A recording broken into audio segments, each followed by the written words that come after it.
Hollow Knight is one of the most famous indie games of all time, and for good reason. It's a compelling Metroidvania with masterful soundtracks, level design, and gameplay. The overall style and lore of this game is both overwhelmingly beautiful and ominous at the same time. And yet, as you play through it, you can't help but feel that the devs hate you for some reason. This is for one reason and one reason only. Beating Hollow Knight is one of the most grueling, head-bashingly difficult tasks a human being can put themselves through. I keenly remember my first playthrough as an infinite cycle of pain and suffering, where whenever I came across a seemingly insurmountable obstacle, if I decided to persevere and I somehow managed to complete the impossible, I would soon be met with a harder, even more grueling task that humbled me all over again. It's kind of like college, but with more charged Lumaflies and less midterm exams. It's been a hot minute since I beat this game, and my mental health has never been better, so I thought, hey, what better way of reigniting every player's PTSD than by ranking all 34 bosses in Hollow Knight from worst to best. First of all, some ground rules. Obviously, major spoilers for the entirety of the game, and I feel like there are a lot of bosses that are a little too similar, like the Broken Vessel and the Lost Kin, for example, so I'll be leaving out all of the Dream Boss refights. If you're interested, pause the video now to see a complete list of the bosses I won't be ranking. Some of you will probably argue with this choice, but I'm a beginner at making videos, and I just want to keep things simple for me. But without further ado, let's get started. Why not kick off this list with the fan favorite boss of the game? I feel like Margoth is really everyone's least favorite boss, and for good reason. Just like all of the Dream Warriors in the game, he's barely a challenge, but it feels like Margoth specifically exists for the sheer purpose of making your day a little bleaker than before you fought him. Moving on. It pains me to put my homie Gorb this low, but I'm not doing it without reason. Not only is he at Howling Peaks, which is arguably the worst area in the game, but his signature spinning needle attack makes it almost impossible to approach him without getting stabbed in the face. Still, maybe I should cut him some slack. He is Gorb after all.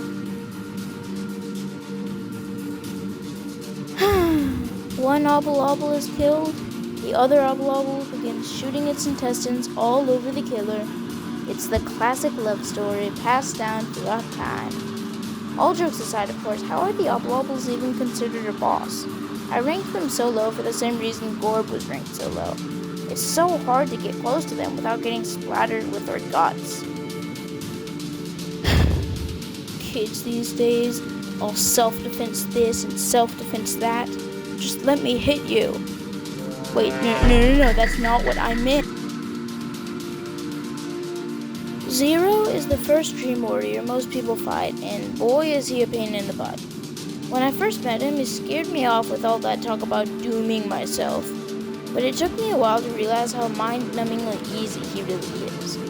That's the problem with all these Dream Warrior fights. They all only have one attack. This can work well sometimes, but this is definitely not the case for Zero.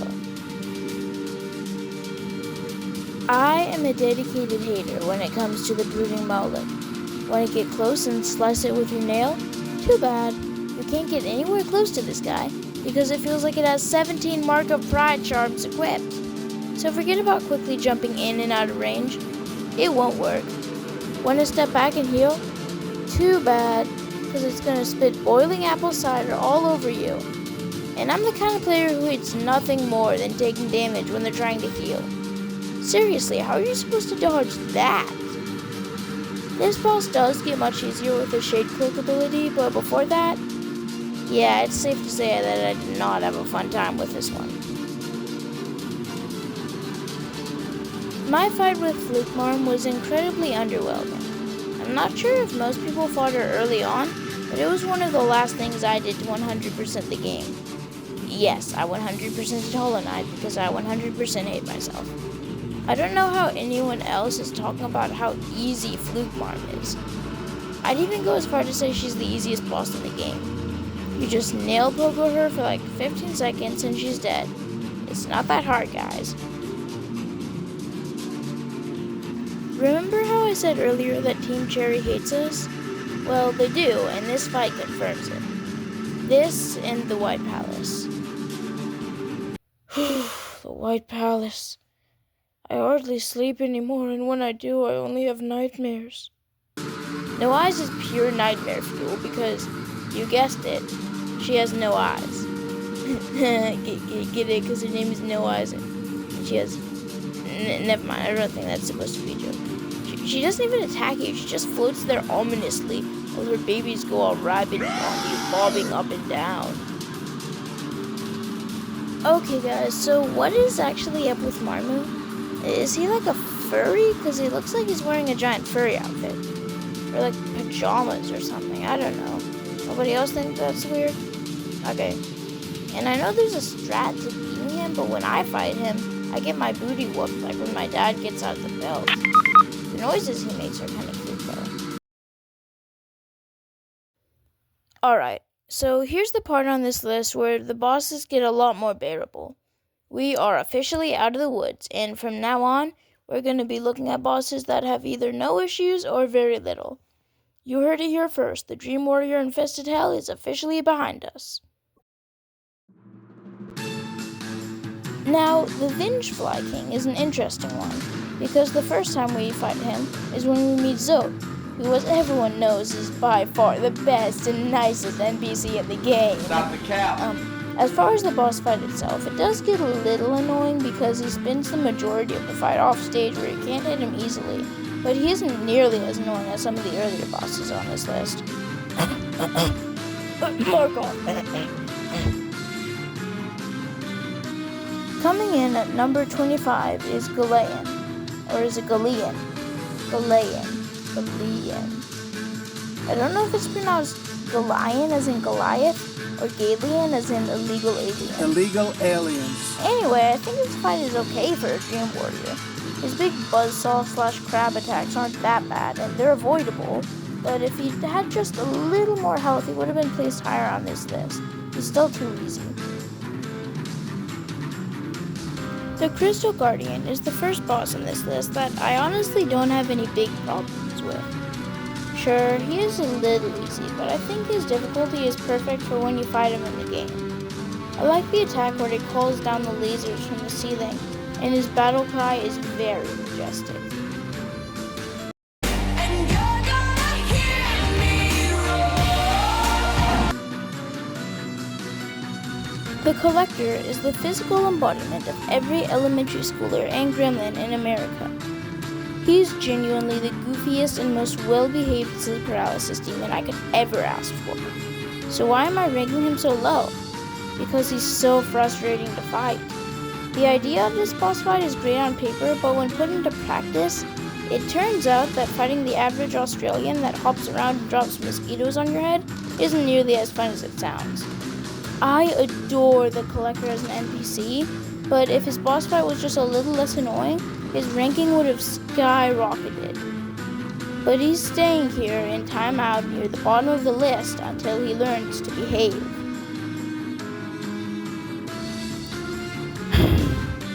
Remember way back in the day when we thought Gruz Mother was hard? You guys remember that? When beating Gruz Mother was the hardest thing ever? Man, those were the days. I don't know about anyone else, but Gruz Mother was the first boss I fought in the game. And I love how they look. They look so plump and juicy, like a jelly donut. Soul Warrior is another kind of nothing boss. He's cool, I guess. I don't know. I usually have fun fighting him, and seeing how he's pretty easy, I'm embarrassed to say that I died when I first fought him in the Soul Sanctum. He's really just an inferior version of Soul Master. There's really nothing else to say about this guy. Okay, let's get one thing straight about this guy. He's got more aura than I have chromosomes. His weapon of choice is named the Life Ender, for crying out loud. You can't get much cooler than that. The only reason I beat him during the Trial of the Warrior was because he let me. Zote solos, and I don't want to hear anyone say otherwise. We are not worthy of this man. Elder Hugh was by far the best Dream Warrior in my opinion.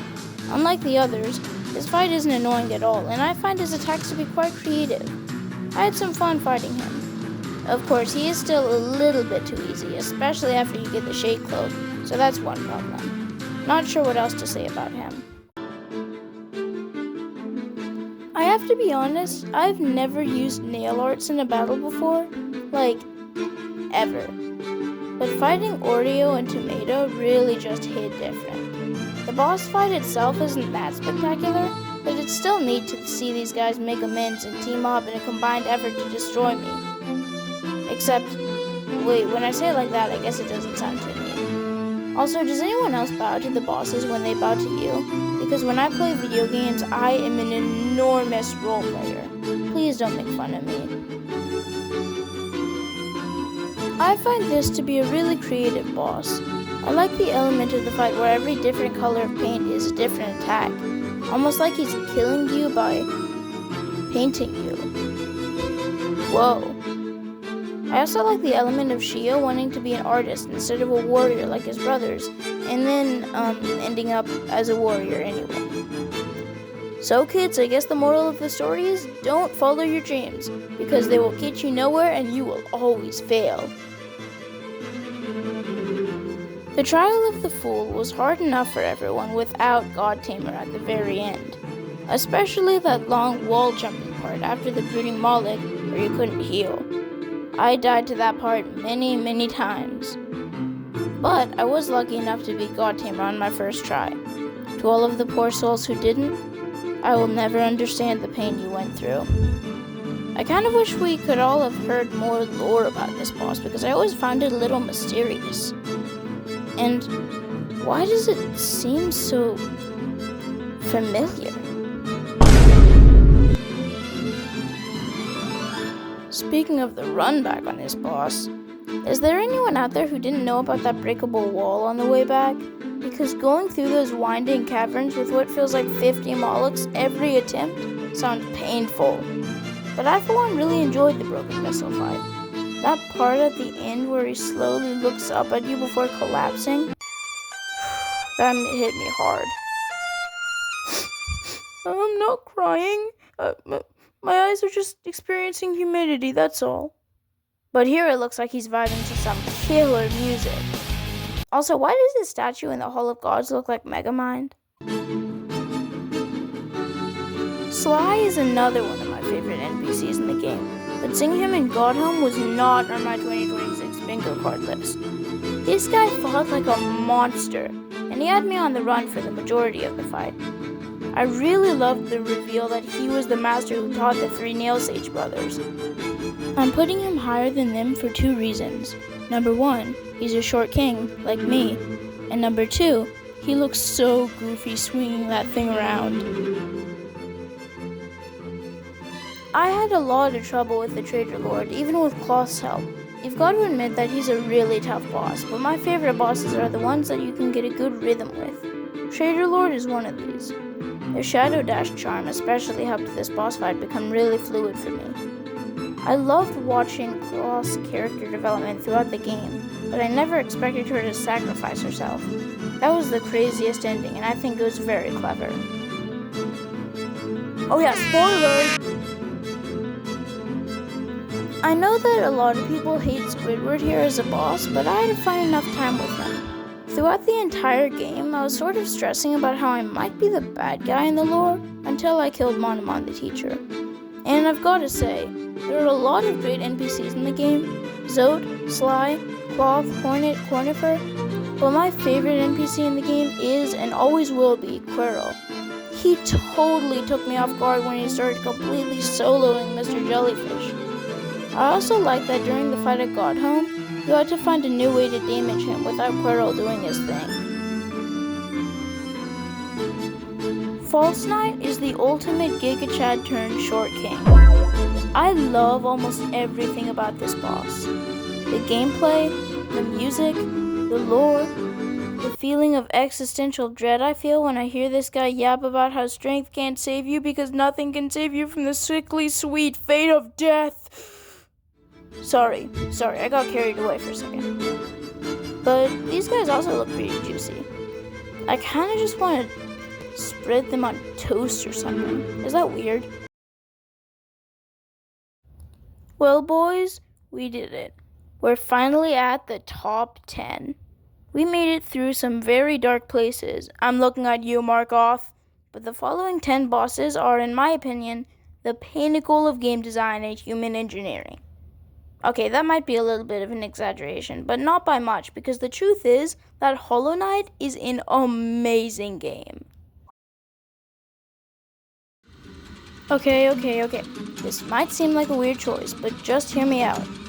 Hive Knight is super cool. He's not fighting for glory. He's just fighting to protect his homeland tribe from the illegal aliens. Illegal aliens. Oh, hey, that's me. And I know what you're gonna say, run back. And first off, I agree. But I luckily did not have to experience said run back because I am not a noob and I beat him first try. He also looks awesome as well as his arena. And look, he's barking out keys. Mr. Spooky of the Spooky Gang was a very fun boss. What wasn't fun was the 2 charm notches I lost on the Dream Child, or whatever this guy's name was. But again, everything else about this boss I enjoy.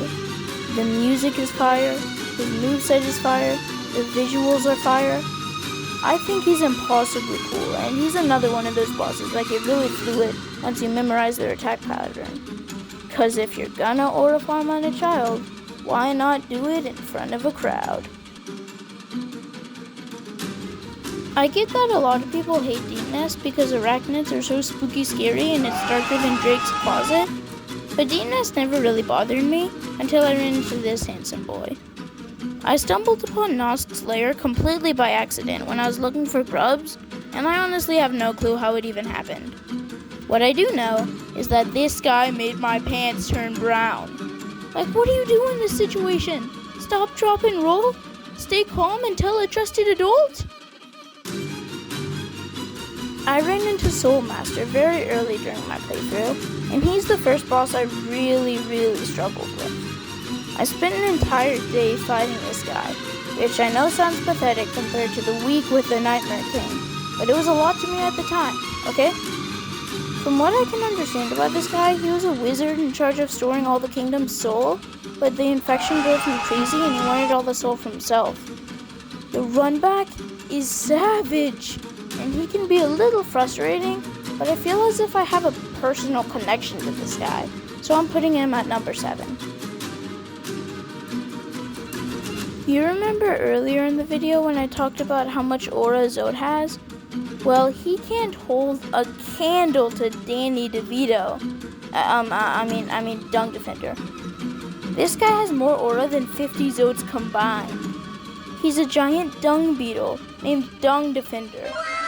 Name something cooler than that. I'll wait. Exactly. You can't. It's impossible. And I'm not ranking Dung Defender so high because it's popular or funny or anything. I actually just think this guy is so awesome and cool. Vafundo! Doma! Ha ha ha! Doma! You remember how I was talking about fluid bosses earlier in this list?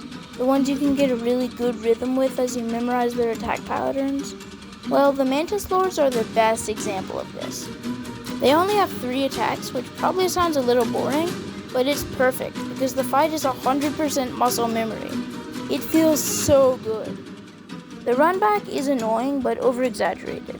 However, I also think that the glazing is crazy. Like, they're a good boss and all, but they're not the best boss in the game. Don't go putting up a shrine in your room for these guys. The armadillo sextuplets were everyone's nightmare in Hollow Knight. They were one of the hardest bosses I ever encountered. It doesn't help that you have to fight 6 of them in a row, and it also doesn't help that you have to fight 2 at a time. Everyone rage quit on them during their first playthrough. Everyone. Don't lie to me. I got this! I got this!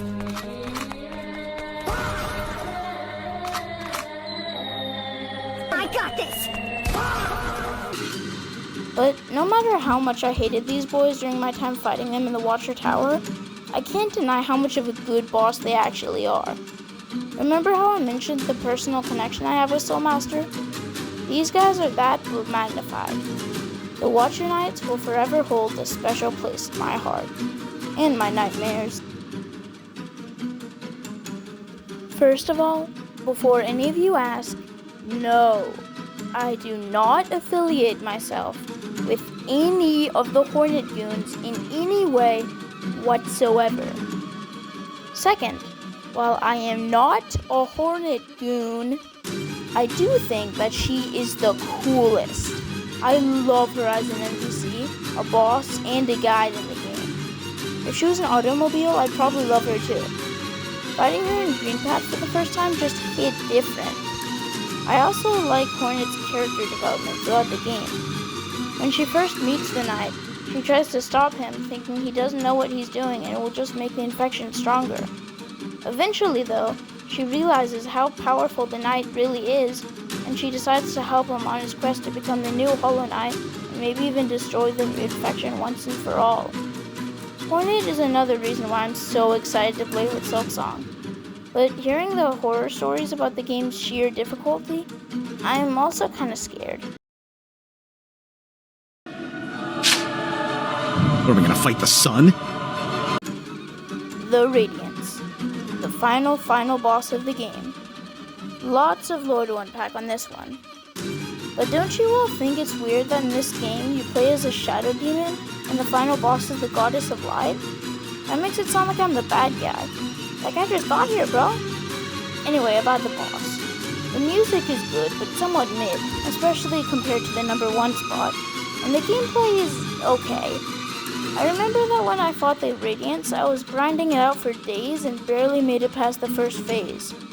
Hey, that rhymes. But when I was switching out my charm combo and equipped Unbreakable Strength, a goated charm by the way, no lie, I beat her first try. Hey, that also rhymes. But obviously, the main thing backing up this boss is the lore. The Radiance was the old goddess who the bugs used to worship until the Pale King came along and expanded their minds or whatever. Low-key, but she sounds like an obnoxious theater kid in search of attention. The time has finally come for the number 1 spot, which is, of course, the Hollow Knight. Entering the Black Egg Temple and seeing this guy's name flash on screen was like when you realize that the last mission in a game shares its name with the title itself. Everything about this boss is perfect. The soundtrack is the best piece of music I've heard in a video game since maybe forever. The visuals are incredible. Wait. And sure, maybe it is a little easy, but you know what? I like it that way. Because this ultimate showdown in the Temple of the Black Egg isn't a boss fight, it's an experience. This battle tells us a story. It's the story of a being born of God and void. It's the story of a son whose father was forbidden to love. It's the story of a kingdom fallen to ruin after a deadly infection and a warrior chosen to protect it. It's the story of a legacy passed down from brother to brother. The legacy of the Hollow Knight. Whoa, did I just write that? I can't decide if that sounded cool or cringy. Well, anyway, it's a good boss, obviously. Well, I guess that's it. We made it through every last boss in the game. There were some bad ones, like Fluke Marm and the Brooding Moloch, but there were also some good ones, like Dung Defender and the Watcher Knights. I had a ton of fun making this video, and I hope you had fun watching it. I hope to make more videos someday on this channel, and thank you so much for deciding to watch this. Just your click on this video means a ton to me. But I guess that's all. I'll see you guys next time. Except, wait, no, I talked about all of them, didn't I? All 34 of them. But am I missing something? That can't be right. There aren't any more. Are there any more? 1, 2, 3, 4, 5, 6. No. I think I've made a mistake. Because there aren't 34 bosses in Hollow Knight. There are 35. Don't get me wrong.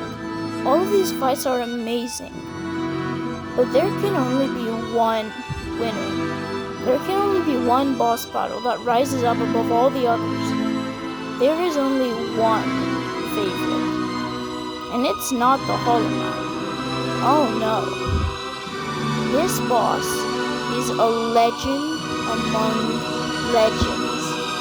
It is by far the most amazing boss fight in the entirety of this game.